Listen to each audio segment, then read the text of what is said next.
Hey guys, it's Kent here, the podiatrist from DocPods and Ergonics, and we've had a ton of interest in our heel callus removals and corn removals videos, and thank you so much for this. It's we've been overwhelmed by it.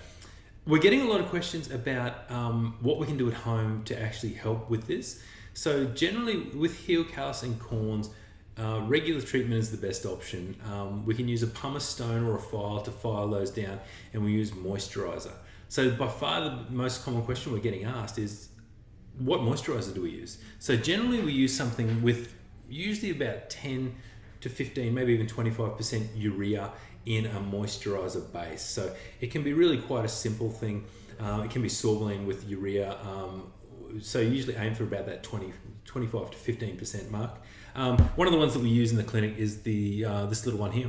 I've posted a link in the bio to an Amazon site, so you'll be able to get that.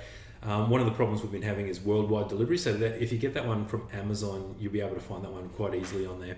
But that's similar to what we use in the podiatry clinic, and it just helps to keep your feet moisturized and a little bit more supple, so they're less likely to crack. So the best way to treat this is get your feet treated, continually maintain them with a pumice stone, and then moisturize them with this one. It's really quite a small tube. This is quite an expensive one, but something similar to this would work as well.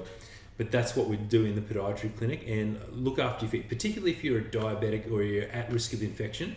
You really need to be under professional care if you're getting any splits or cracks or anything in the skin, because we don't want to risk any infection or any chance of amputation. So if you've got a loved one who is a diabetic, get their feet checked by a podiatrist. Get them to moisturize their feet daily, wear socks and shoes when they're outside, and look after them.